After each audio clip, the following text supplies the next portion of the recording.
The pace of change, it's moving along far faster than you and I care to admit. And it's not just technology, it's technology's impact on economics.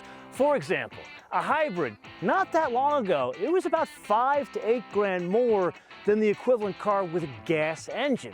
But now that's changing, which means we have to ask the question, do you do the one with a gas engine or the one with 2 propulsion systems?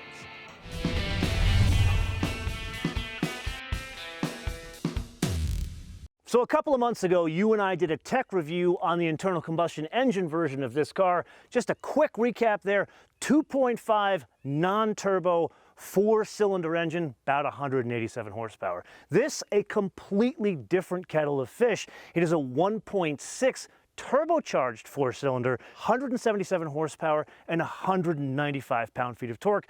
But wait, there's more because there's a second propulsion system. It has an electric motor with a whopping 44 kilowatts. That translates to 59 horsepower. So total system output here is 227 horsepower and 258 pound-feet of torque. Then there's the reason for being of this vehicle, and that is the fuel economy. And there, if this were not the fancy one that you and I are driving, the one with these smaller wheels and tires, no sunroof, basically less weight, that would be 42, 44, 43 combined. But this one with all the fancy stuff, meaning extra weight, 38, 38, 38. Now that fuel economy is not just a function of this being a parallel hybrid, it is also a function of this having something that most other hybrids do not have, and that would be a real geared transmission. Now, it's not the same transmission that's in the internal combustion engine flavor of the same car. That's got 8 forward gears. This has 6 forward gears. Then the battery. How big is it? Well, not a plug-in hybrid. This one's very small. It sits underneath the rear seat, and that is 1.49 kilowatt hours. There will be a plug-in hybrid coming out towards the end of the summer. That one will have a total system output of 261 horsepower, and I believe that one is on offer only as all-wheel drive, where this is on offer both front-wheel drive as well as all-wheel drive. The one you and I are driving today is all-wheel drive. One would think it is very heavy. That is not the case here, believe it or not. 3,896 pounds, or, depending on express your weights and measures, 1,767 kilograms. Far more interesting than that, if this were the non-fancy hybrid version, meaning no sunroof, all this kind of stuff, it would be 300 pounds lighter. That's like downright lightweight for a vehicle like this. With that, oh yeah, you feel the torque. It comes in. It's about 2,000 RPM. We really notice. Let's slow down here because we got a hell of a bump on Devil's Ladder Road. Well, that wasn't terrible. My intestines are still there. Anyway, back to acceleration. There is good passing power here. There is good acceleration. So it's a combination of the torque coming from the electric motors, the fact that it has a real transmission, and I'd say almost more importantly, it's not 4,500 pounds or some sort of overweight pig like that. So moving a bit away from this whole theme of technology impacting the economics of hybrids, an old trick in the baby buggy world, and that is make the wheelbase longer. Why is that important? Because that is the business end of a baby buggy, because this is where you package more people and more dogs. So why is that important in terms of usability? Well, someone who is 6 foot tall can get into a vehicle that used to be really small. And when I say small, about the size of the current Seltos, now I would get in it and I no longer am crushed. Now, while we're back here, 2 other party tricks. Number 1, USB ports in the rear. That is nothing new. Where they reside, that's the unique packaging trick. They pilfered the concept from the Telluride, where they put them on the backs of the front seats off to the side. Then there's the headrest, usually something that has one function, mainly safety for the front occupant. Here, the back of the headrest has been carved out. We first saw this in the EV6, so it can double as a coat rack. And this brings me back to a conversation I had with the then chief designer of Hot Wheels, of all people, Felix Holst. He said, good design does not cost extra. Another example of unique design, some of the color and trim differences between the different flavors. But then there's the front of the vehicle. Check this out. The daytime running light. It's a law. You gotta have one. But that's part of the budget, right? The budget doesn't dictate the shape of the daytime running light. It could be a square, or if it's going to cost you the same, why don't you make it look like a boomerang? Let's go back to that same bump and I'll hit it with a little speed. And notice, you don't see me moving around. You don't see me my head on a swivel as I'm moving around. That's because there's some tire sidewall, and I think that was a tough decision from an engineering as well as marketing perspective, because you want the car to look good, but you want ride quality. This needs to have some balance when going on roads like this that are perfect, or in potholes like New York City. That's the importance of that extra sidewall there. It works in conjunction with the choice of the independent suspension in the back, which gives it a bit more of a supple ride. It's actually a little bit tighter in tuning than the Tucson was. Like if we push it around this corner here, the Tucson would lean a bit more. This one, it doesn't have adjustable dampers. I don't expect it to have adjustable dampers, but there's better composure on the Kia side. Now, the most graphic example of that we've recently driven was the difference between the Ioniq 5 and the Kia EV6. This isn't quite that big of a delta, but it's definitely there. Then there's an interesting tidbit of the way they're marketing these things. There's two different flavors on offer. I should say two, there's multiple, but there's like an off-roady model. It's kind of like a Subaru Outback, and then there's this hybrid, which they're saying is like urban adventure. I don't know where they come up with this stuff. Anyway, the difference is the ground clearance. So a front-wheel drive gasoline Sportage has a 7.1-inch ground clearance. But the big difference is when they went into this like off-road model, that one with the BF Goodrich tires and the 17-inch wheels, that one's got an 8.3-inch ground clearance. Now, I am not going to spend a lot of time talking about off-roading. They actually set up an off-road course for this thing. I don't see this thing as being a real off-road thing. I see this as taking it to the trailhead with the Rugrats, to go hiking, or more realistically, take it to a boat launch with a very small boat, because towing, it's 2,500 pounds, 1,600 unbraked. Yes, it is indeed that time again to play your favorite game of mine, the options game, with today's contestant, probably the most important car to Kia, at least the rejuvenation of Kia that started back in 2007 when Peter Schreier was hired from Volkswagen to reinvent the brand. It was the Sportage that he reinvented first. This won the 2023 Kia Sportage Hybrid for a base price of $30,990. Now, for the avoidance of doubt, this is not the most basic one. The cheapest hybrid would be $27,290. But really the thing we have to focus on, and the theme we're talking about throughout this episode, is how much is the hybrid technology now costing you? And there, the most basic gasoline version of the Sportage is $25,990. So you're talking about, what, $1,300 for a full parallel hybrid system. That is what is unique about this vehicle and the impact of technology on hybrids. Then there are options. The color, it is stunning. I believe it's an additional $395. It would be the choice that I would have because blue is my favorite color. The interior is that light gray with the blue two-tone. And then there is one factory-fitted option, believe it or not.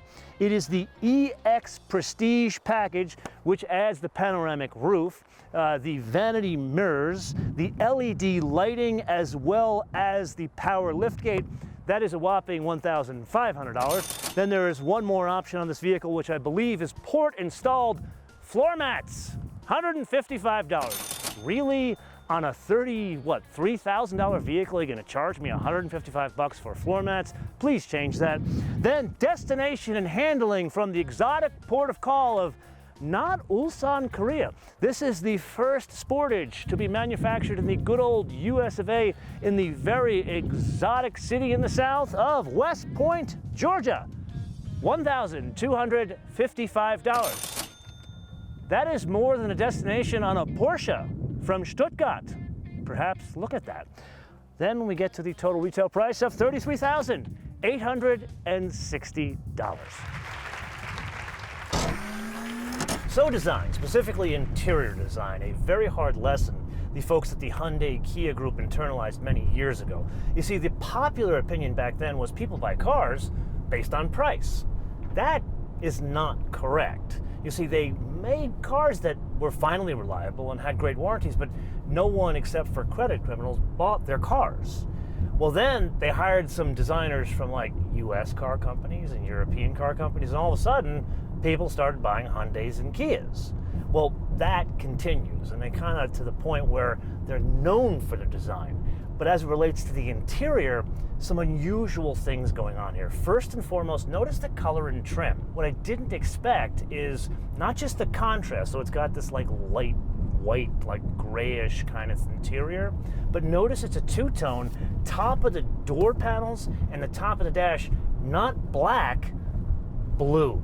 Can I say thank you very much for this? Because look at it, it makes it feel and look like a much more expensive vehicle. Then notice some design details, specifically the vents and the door handles. It's got this very unique look to it, and it's repeated all the way throughout the car. Not just the interior, but some of the details and the lights in the front and the back of the vehicle. Now that we understand the good, all is not right in Camelot, or in this case, Namyang, specifically the UX. We did a tech review of this vehicle when it was first shown, and there I pointed out this, a massive change for Kia, I'd say the Hyundai Kia group. Normally these guys, they have spot-on UX systems because they've kept real hard buttons, all this kind of stuff here. But in this case, they've gone with this haptic feedback screen type controller, and the logic is to be able to switch between different applications. So right now, I'm in HVAC, so if I want to switch on and off the compressor, I got to look down there and switch on and off the compressor. But notice, I'm not paying attention to the road. But then I can switch it to run navigation, and I hit this over here. And then I can change the navigation menu, I can seek different tracks, change the radio. Now yes, there is kind of a hybrid model here. Notice as I switch between different menu items here, so different applications, it changes the functionality of this one knob I have here. So it could either be volume when I'm in the map navigation setup, or if I go into this, the HVAC system, it's a temperature control. So it's almost there, but I would strongly caution these guys to go back to hard buttons. That's one of the reasons that kept them to stand out. Now, another thing that I'm not particularly fond of, and this I think is more of a personal preference, not really a good or bad, the rotary controller, I see why they do it. The idea is to have more room for like cup holders. In this case, they've got like two spaced cup holders where one can move this thing around and put like big gulps and that kind of stuff. So I get the functionality, I just don't like the actual tactile feel of this setup. Then there's an interesting thing with the screen. So there's 3 different screens on offer. So like the most basic one, the cheap seats, that one has an 8-inch screen. Then like not even the middle model, one step up, it's a 12.5-inch screen, but it's just like one screen over there. And then there's this one, which changes it to 2 12.3-inch screens under one piece of glass. So it gives you that like modern electric car feel. I kind of like the design here. It works pretty well. Overall, this would be better with more like knobs and toggle switches down here. This way you'd have the best of both worlds. So hopefully I have been abundantly clear in many previous episodes that I am not a fan of equations like this, although I do understand why they exist, because there are more practical people on this planet than I am. So rolling into this, I expected this not to be good. And you know what? It's not terrible. I'd go so far as saying it's actually very good. And remember, in the Hyundai twin of this, the Tucson, it was the hybrid that was the better one there. This, it's actually a bit better than that because of the tuning changes. Like for example, the steering, there's better weight to the steering in this than in the Hyundai, which would make me choose this. And that brings us to the wish list. And this is an odd one. Usually I ask for more or something different. My feedback in the wish list here is, I don't think you need the 2.5. In fact, go only with the hybrid, and it's kind of the concept of, we'll make more money on volume, meaning lower the price of this, get rid of the 1300 Delta, and just make it the hybrid, which is the better of the two, but this is one man's opinion. And so I'm going to turn the episode around to you guys to opine in the comments below, or via our social media, MotoManTV, all one word, MotoManTV, all one word, Facebook, Twitter, and Instagram. And with that, I do want to leave you with a very interesting fun fact about this episode.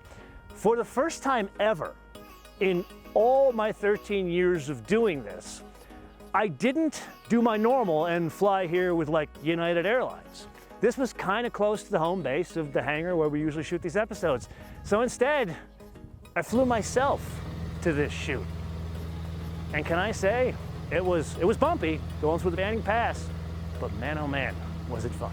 Until I see you in the next episode, Bishopega.